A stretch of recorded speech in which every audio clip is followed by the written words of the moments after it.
And that means that they can be dismantled by people, by humankind as well. And I think that there's something really inspiring about thinking that we do not have to be fatalistic about this. We do not have to accept that this is the way that the world has to be. And so even though I learned things that terrified me in the process of making this process, I also gained new hope that a better future is available to us.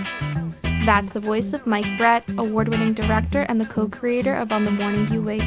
He's today's guest on Press the Button, a Plowshares Fund podcast dedicated to nuclear policy and national security. And now here are your co-hosts, Emma Belcher and Lauren Billett. Thanks, Angela, and welcome back to Press the Button.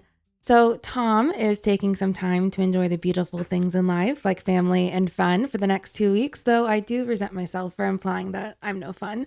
But today, we're all graced with the presence of Plowshares Fund President, the lovely Dr. Emma Belcher. Emma, I am so excited to have you here. Thanks, Lauren. And I can attest you are indeed fun. I'm excited to be back with you on the podcast. It's really a terrific time for Plowshares. We've recently announced over $1 million in new grants under our new Equity Rises initiative. So for those of you who don't know, the Equity Rises initiative reflects our goal to help meet the moment we're in, where we're challenged on multiple fronts. We've got the threat of a nuclear arms race and a small and shrinking field of experts to counter it. So we're focusing on leading the nuclear field into its next phase, challenging assumptions and status quo thinking, building power with allies, and catalysing diversity and inclusion within the nuclear field through Equity Rises.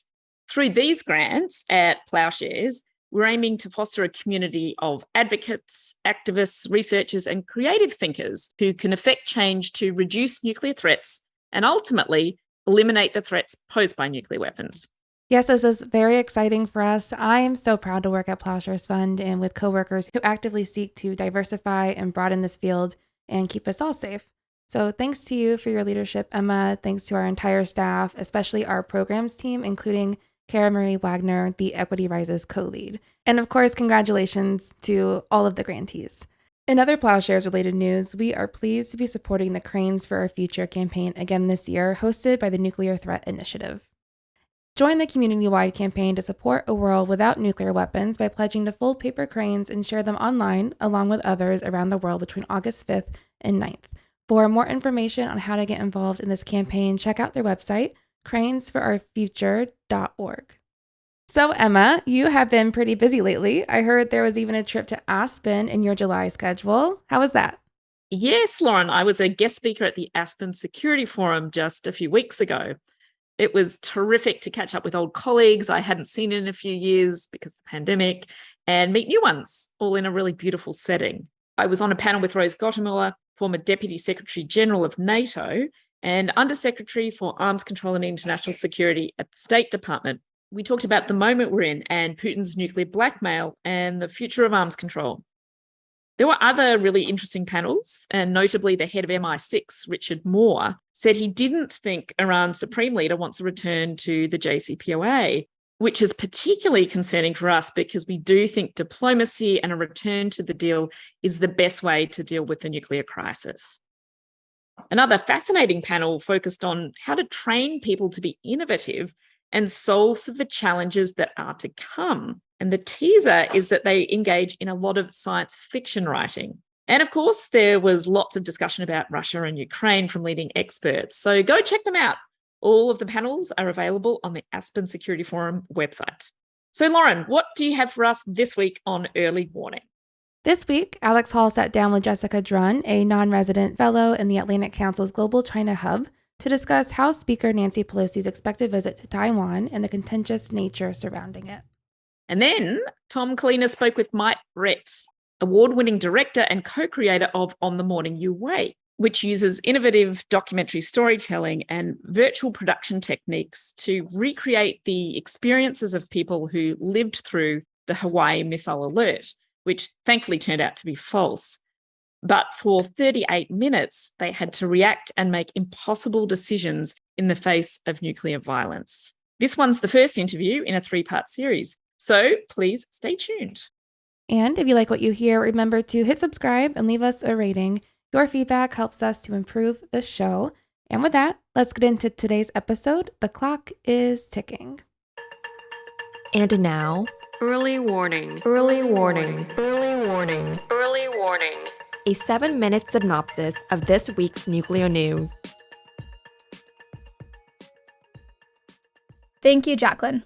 There's a lot of concern, confusion, and no little amount of drama around the fact that House Speaker Nancy Pelosi is planning to make a stop in Taiwan on her Asia tour this week. While this stop is not on her official itinerary, Pelosi would be the most senior U.S. official to travel to the island since 1997. To bring us the scoop, I'm joined by Jessica Drun, non-resident fellow in the Atlantic Council's Global China Hub. Jessica, thank you for joining. Thanks for having me today. So why is this such a contentious trip, even within Pelosi's own political party? In my view, the timing is what is contentious, and it's unfortunate that her original trip was postponed. I think it was scheduled for April originally because she got COVID. The timing is sensitive for the PRC because they have the upcoming party Congress, and it's seen as a time for Chinese leader Xi Jinping to further consolidate his power as he moves into a likely third term. So I think it's important to be clear here that the contention isn't, or at least it shouldn't be, with the trip itself. As you said in your opening remarks, there's a set precedent here with Newt Gingrich having gone as Speaker of the House in 97. And I think, there's been a lot of debate, especially in Washington circles, on whether the US is hollowing out our own one China policy. And I think that is based on whether you have a conservative or more liberal interpretation of what the confines of our one China policy are. But with all that being said, we don't focus enough on how China has been trying to restrict those confines of our one China policy and squeeze it more into what it thinks is appropriate. And so what we're seeing here is them saying that something that we have done in the past, albeit with not sufficient regularity in my view, is now being viewed as something that they can't tolerate. So what is the one China policy and how is that viewed in the US? So a lot of countries across the world, each country has its own one China policy. So it's important to emphasize that it's a policy and that each country has its unique one. The US one China policy is informed by the Taiwan Relations Act, the 3 joint communiques, and the 6 assurances. And essentially, it's that the US does not take a position on Taiwan's status. So if you look at the official language in the communiques, it's that the US acknowledges the Chinese view that Taiwan is a part of China. Acknowledge meaning we're simply taking note of, we're not agreeing or disagreeing. On the other side, you have the PRC's one China principle, and that one is a lot more definitive. It is the PRC's claim that Taiwan is an inalienable part of its territory. And I think how the two concepts are so similar and, in the subject matter that they cover and that they both start with a P, for better or worse, they're oftentimes confused. The media has been a lot better at distinguishing and making clarifications between the two and that they're different. And so has the US government.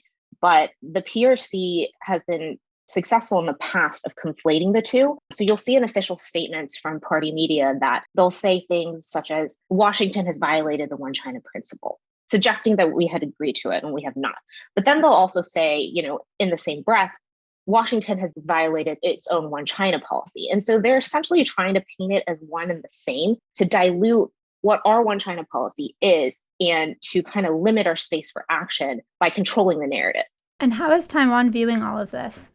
So in my understanding, Taiwan has been under the shadow of China's threat for so long that everyone's just going through their day-to-day life. I think this is a question that's often asked every time cross-strait tensions escalate. And the answer on the ground always seems to be relatively consistent, that it's per the norm. But, I think there is elements of increasing efforts for readiness in Taiwan. And I think this stems from local Taiwanese seeing the response out of Ukrainian society. So there's been a lot more efforts in civil society and local communities to find ways for civil readiness and preparedness. I don't think it's getting to them in their day-to-day life. It's not impacting how they're going about their day-to-day lives, but there is a greater awareness, I would say, in most recent years of finding means to be ready in case there is a invasion. Thanks so much, Jessica. Well, I'll be watching this trip closely. Hi, I'm Jacqueline Shing, the Communications and Marketing Specialist at Plowshares Fund. Russia's invasion of Ukraine has exposed just how close nuclear escalation and nuclear war can be. To meet the urgency of this moment, Plowshares Fund has launched a donation match challenge to make the largest grants possible to those who are working every day to reduce and eliminate nuclear weapons. Right now, all first-time gifts will be matched dollar for dollar, and all new monthly gifts will be matched at their 12-month value. Or increase your giving and the full amount above your last gift will be matched. Go to plowshares.org/donate today. And thanks for listening.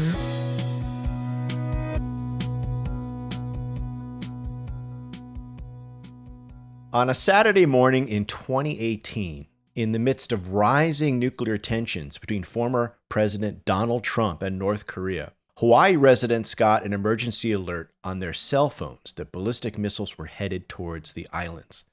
Seek immediate shelter. This is not a drill, the alert said. Hawaii residents were quite understandably terrified. It turned out to be a false alarm, the result of human error, and it was not an actual incoming attack. But I've often wondered what it would have been like to be on Hawaii that day. What would I have done? Where would I have gone first? What would it be like to wake up at the end of the world? Well, now we can get a little bit closer to that nightmarish possibility. On the Morning You Wake is a virtual reality experience created by Games for Change, and it shows viewers what living in Hawaii was like on that day. And with us today is Mike Brett. He is an Emmy and Peabody award-winning director and co-creator of On the Morning You Wake. Mike, thanks so much for being here today. Pleasure to be here. Thanks for having me, Tom. So let's talk about this fascinating and creative project you're doing. You know, that day, as I said, had to be terrifying for people on Hawaii. You are now creating this immersive experience to bring people to that moment. Walk us through why, right?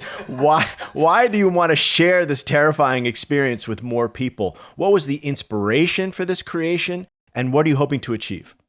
That's a great question. I think we probably have to jump back a couple of steps in the chain to kind of get to that moment of creative initiation. And what happened was I actually got a call from Susanna Pollock, the president of Games for Change, way back in 2018, I think it was actually, who had seen the VR experience Notes on Blindness, which we had co-produced with our friends Arnaud Collina and the team at Atlas over in Paris. And a big part of the challenge that she had been presented with, working in tandem with Princeton and with the MacArthur Foundation, was basically how do we humanize the issue of nuclear threat, because it's such a huge existential issue. It feels terrifying and paralyzing and impossible to affect, right? So essentially we start with probably the most, I guess the broadest creative brief you could possibly imagine, which is, how do we humanize this threat? How do we talk about this issue? And the brief really was as open as that. And we spent several months talking around various issues and finding the hardest creative nut to crack. And during one of those meetings, Tamara Lenoy Patton, who was at the time a PhD student at Princeton working on nuclear security issues, she actually is herself native Hawaiian. She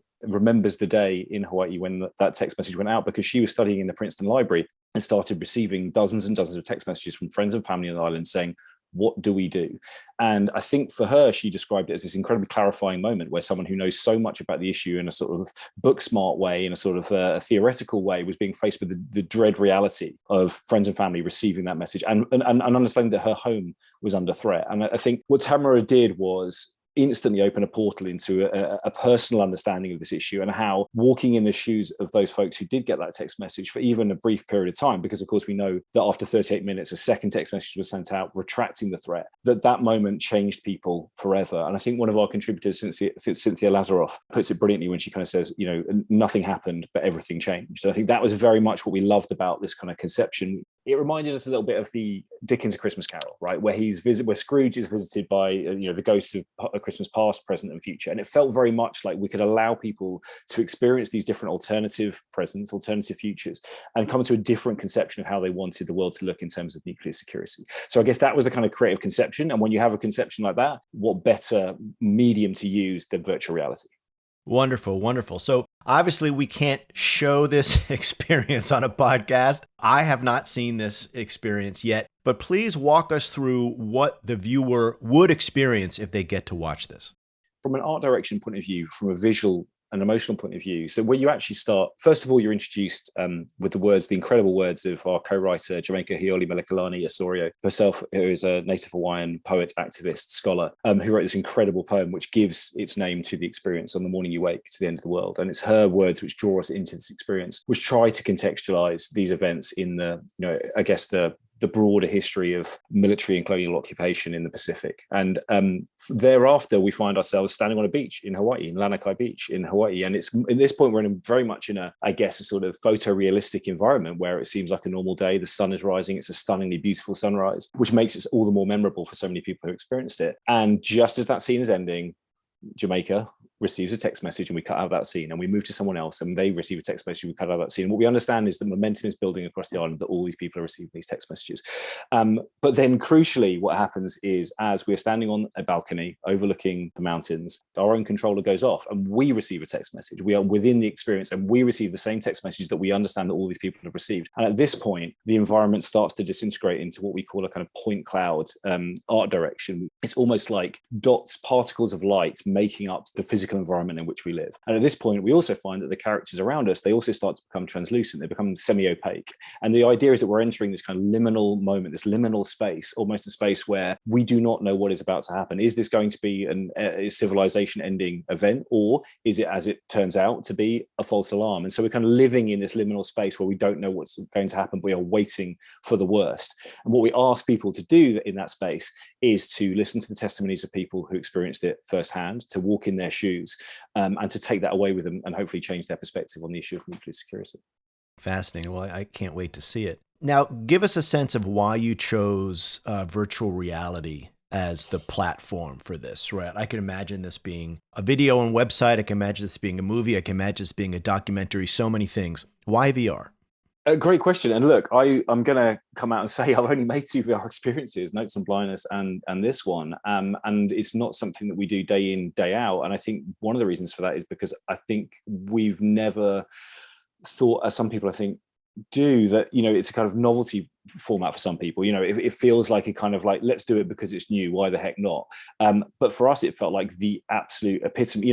Marshall McLuhan says the medium is the message. Well, it could not be more fitting for something like this, where you are literally inhabiting the experience of these people for 38 minutes. And I think the reason why that's important is because well, number one, I think we are all now so film literate that there is a certain process of distanciation that goes on when we watch 2D film now. And we're all second screeners now, right? You're not even just watching a film, you're Googling or tweeting about that film while you're watching it, and I think there is something really extraordinary about the deep immersion that you get from putting on a VR headset, cloistering yourself from the world and having a very personal, very intimate experience with something like this. And I think the other thing is as well, because it's a spatialized experience, because you can walk around, this is not just a 360 video, which again, I think is a phrase that sometimes gets used interchangeably with VR. You're not just looking around yourself at 360 flat images. You are able to move in 3 dimensions, and you're able to literally walk up to the characters who are experiencing this firsthand. You're able to look around and see the things that they're seeing. And what it means is that you're inhabiting that experience physically. And what it does is doesn't just have that, say, I think a deeper emotional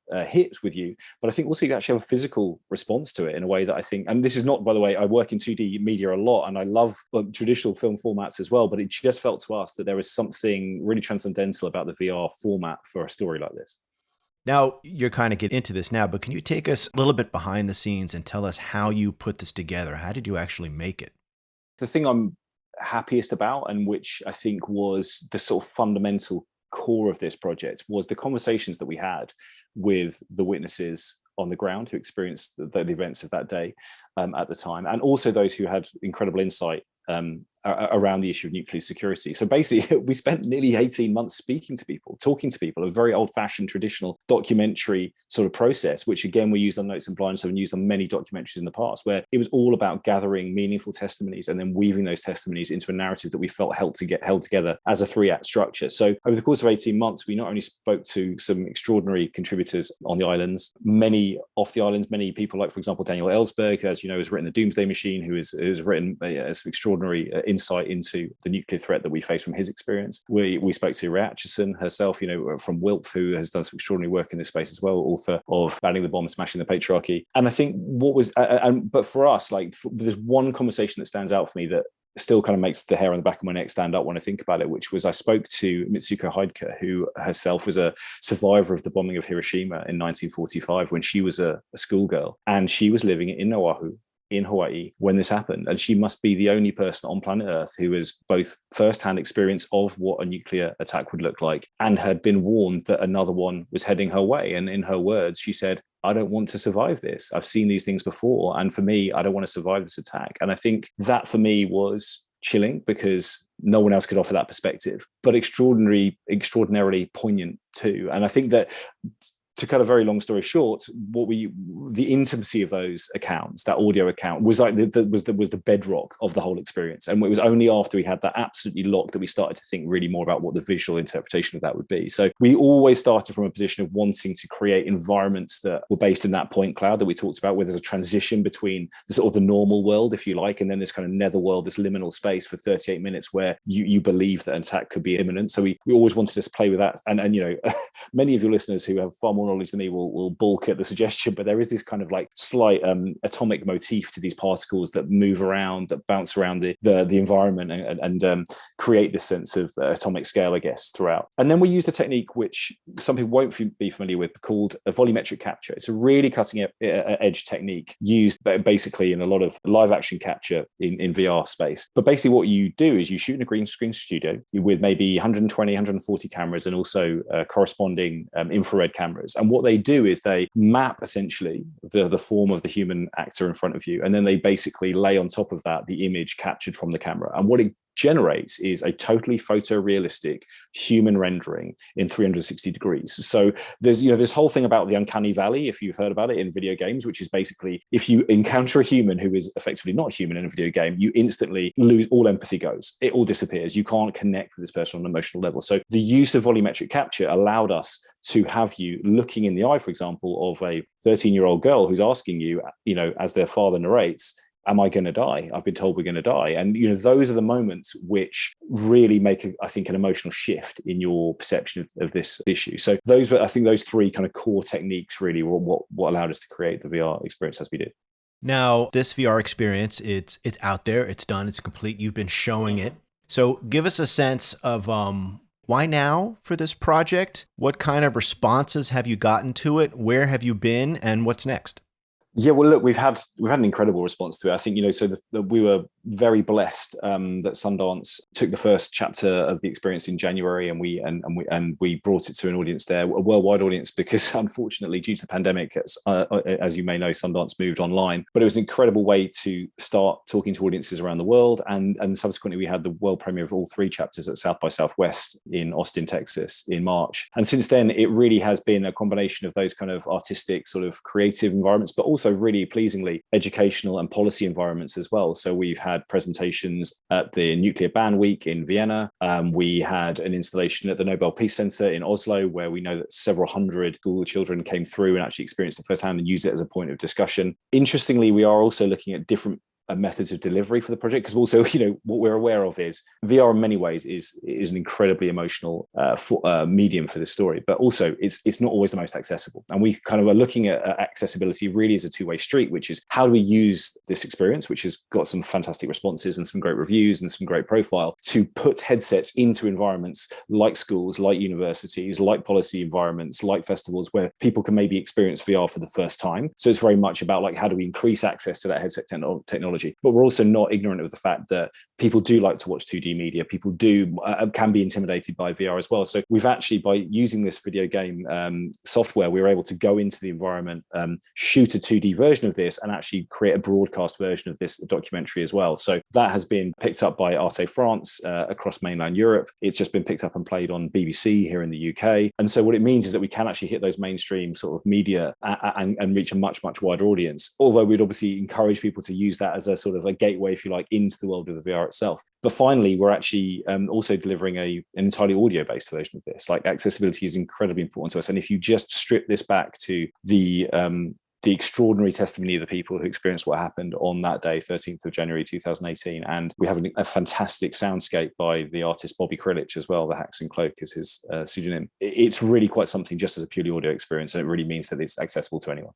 Listening to you, and I just can only imagine that when I and others experience this, it'll be tremendously impactful and hopefully educational and change the way we think about nuclear threats and nuclear dangers. But my guess is that it also had an effect on you as someone deeply involved in this project. So I'm wondering, last question for you. What was the most interesting or surprising thing that you take away from this project? It's a brilliant question. I mean, I'd say a couple things. One is I thought of myself as broadly well-informed on these kind of issues. And I discovered in the making this process that I was not. And I think that's a really important point, that it's okay to admit your ignorance. And in fact, we need to acknowledge as well that unfortunately the secrecy that surrounds and continues to surround and has surrounded nuclear policy and nuclear weapons production for decades is designed to create a fog of ignorance and obfuscation, which means it's very difficult for citizens to mobilize and activate around a common set of understandings of the dangers of these weapons. I think there was a brilliant conversation that I had with Daniel Ellsberg, where I think he said, I would stand in front regularly of audiences of, a couple of hundred people and ask how many people knew the difference between an A bomb and an H bomb, and 2 or 3 hands would go up. And, he's saying, if you don't know the difference between these things, if you don't understand that an A bomb is in effect a detonator now for the kind of weapons that are currently held in arsenals around the world, then you can't even begin to understand the threat that we face. And so I feel like that was an incredibly powerful moment for me. But also I feel like there's liberation in there as well, right? Which is that if we can get the word out, if we can educate people, there is no reason why we can't dismantle these systems. And Jamaica, our co-writer, again, said something incredibly profound on a panel where she was saying, all of these systems have been built by mankind and largely men. Let's be really clear about that. And that means that they can be dismantled by people, by humankind as well. And I think that there's something really inspiring about thinking that we do not have to be fatalistic about this. We do not have to accept that this is the way that the world has to be. And so even though I learned things that terrified me in the process of making this process, I also gained new hope that a better future is available to us. And that is very much the tone that we leave the experience on in Act 3, that this is not meant to be a nihilistic, sort of take the headset off. And yes, you will hug your children a little tighter and tell people that you love them a little more often, which I think is a good thing. But I think also you will hopefully feel empowered to actually do something. Mike, thank you so much. I cannot wait to see this fascinating experience myself. And to our listeners, if you want to learn more about this project, please go to the website onthemorningyouwake.com. Mike, again, thanks so much for your time. Thanks so much for having me, Tom. Cheers.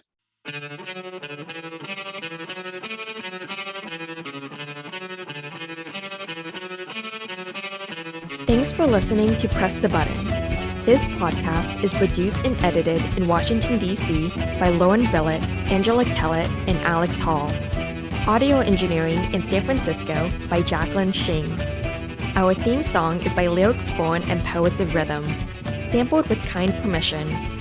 Additional music by San Francisco-based bands 17 Evergreen and the Society of Rockets. To continue the dialogue and support our work, visit plowshares.org.